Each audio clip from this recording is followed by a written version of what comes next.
Bluetooth headset. I heard the dispatcher snap at me. "No, ma'am, don't go anywhere. The police will be there any minute. They'll look for anyone else in the house." Knowing full well the killer could still be in the house, I didn't even know if we were safe, so I pulled my 9mm from my shoulder holster and climbed the stairs. "Ma'am, are you there?" The dispatcher sounded more concerned and less confident now. I didn't answer. I was trying to climb the stairs quietly, and I wasn't really listening to her.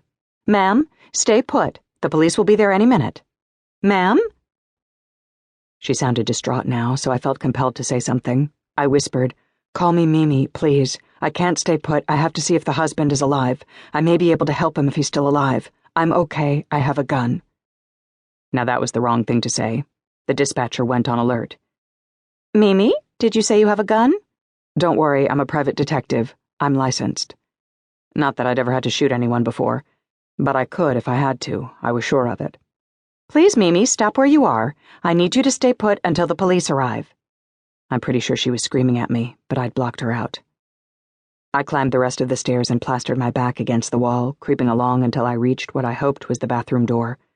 Reaching across the door and turning the handle, I pushed the door open and flipped on the light, pointing my gun in front of me. The room was empty. I breathed deep, grabbed a hand towel from the counter, and headed to the next room. Again, I led with my weapon. With the hand towel in my free hand, I twisted the doorknob and pushed the door open. I waited, and when no one jumped out at me, I crept into the room. I thought I could see a body on the bed. This had to be Henry. I flipped the light on. If he was dead, he wouldn't care. If he was asleep and I woke him, I didn't care. He didn't stir. Henry lay on his back, the bed still made. He was fully dressed, in a blue pinpoint cotton shirt with black slacks and a black belt, his shoes next to the bed. I looked closer, but saw no movement in his chest. Shit. I didn't want to touch a dead body. Wrist or neck? I cringed and put my fingers to his throat. There was a pulse.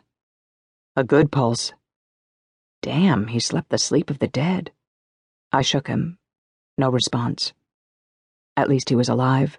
He was alive and safe, but he creeped me out, so I scooted out the door and onto the next room.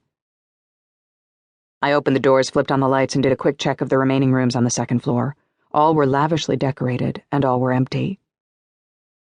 At the bottom of the stairs, I turned right and entered what appeared to be a formal living room. Like the rest of the house, it looked like a photo spread from Architectural Digest. Robin's egg blue on adobe walls, rose chintz fabric on the sofa and chairs, and an oriental rug that had to be custom-made for the space. I'd never seen a rug so large. All of the seating was positioned on the rug, with mahogany cabinets lining the walls. I saw a door on the far side of the room and headed for it. The door led to the kitchen, which looked like it occupied the entire length of the back of the house. The floors were slate, topped by oak cabinets with dark cement countertops. It was spotless. The only thing that didn't look right was the back door. The door was Dutch, solid on the bottom with a paned window on top, and the top didn't look like it was fully closed.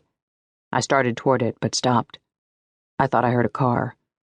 Amateur detective hour was over.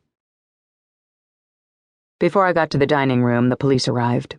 I heard the tires on the gravel drive. I went to the door, which was still open, with my hands in the air.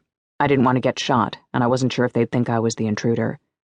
"I'm the one who called," I said. "I'm Mimi Capurro."